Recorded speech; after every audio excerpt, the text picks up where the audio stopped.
आज विज्ञान ने बहुत तरक्की कर ली है, पर कुछ ऐसे भी बातें हैं जिन्हें विज्ञान आज भी एग्जैक्ट नहीं बता सकता कि पृथ्वी पर जीवन कैसे आया था।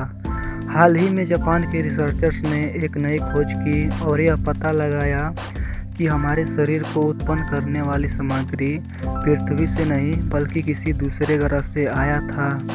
हम जानते हैं कि हर साल उल्कापिंड बरसते हैं। जापान के वैज्ञानिकों की नज़र कई साल पहले गिरे धरती पर एक मीटेओराइट पर पड़ी, जो आकार में बहुत बड़ा था। यह मीटेओराइट अपने साथ किसी तरह का शुगर लेकर आया था, लेकिन आप इसे रसोई में मिलने वाली चीनी मत समझ लेना, यह बिल्कुल भी वह नहीं है। यह शुगर एक तरह का एसिड है, इसका नाम है राइबोन्यूक्लिक एसिड।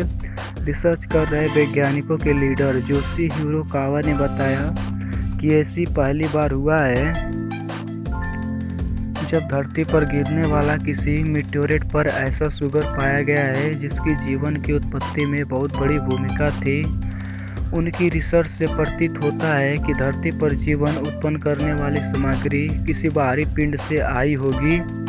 यह तब हुआ होगा जब 2-3 अरब साल पहले धरती पर कोई उल्का पिंड गिरा होगा, और जीवन को उत्पन्न करने में अमीनो एसिड का बहुत बड़ा हाथ होता है। पहले के रिसर्च में दूसरे मीटेओराइट पर अमीनो एसिड पाया गया था।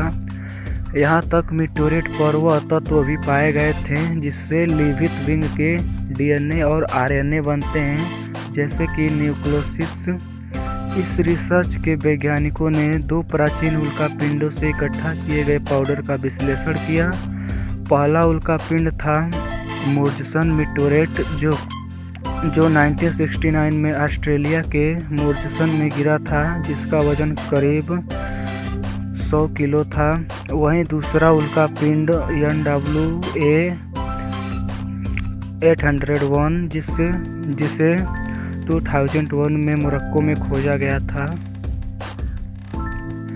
बाद में इन मीटेओराइट की जांच में ये भी पाया गया कि ये दोनों मीटेओराइट पृथ्वी के जन्म के करोड़ों साल पहले से अस्तित्व में हैं।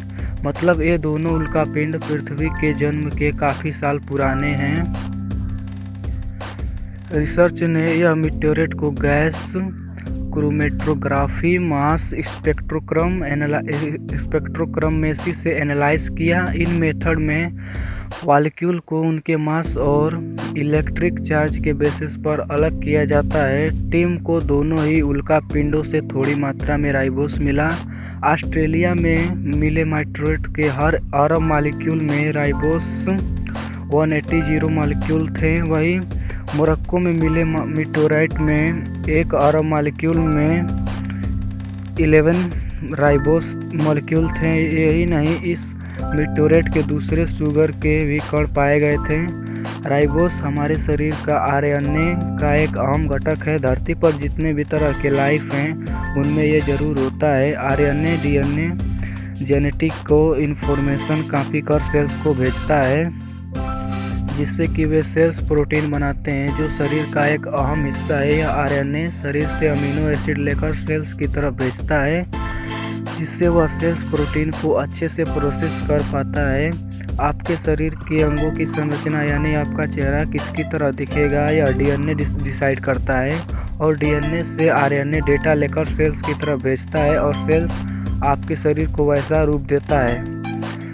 वैज्ञानिक कहते हैं कि अरबों साल पहले इसी तरह के कई सारे मीटेओराइट जीवन को अस्तित्व में लाने के लिए बरसे थे, और इन्हीं के मेल मिलाव से जीवन संभव हुआ। इस रिसर्च ने यह भी प्रूफ किया कि धरती पर डीएनए से पहले आरएनए इन्फॉर्म हो चुका था। वैज्ञानिकों को अब फिर से स्पेस रोज पर रिसर्च करने का मौका मिलेगा, क्योंकि अमेरिका और जापान ने पेनू और राइबो नाम के एस्टेरॉयड पर अपना यान भेजा है। यह दोनों यान इन एस्टेरॉयड पर जीवन या फिर आर्गन मेटल की तलाश में है। उम्मीद रहेगी कि ये मिशन।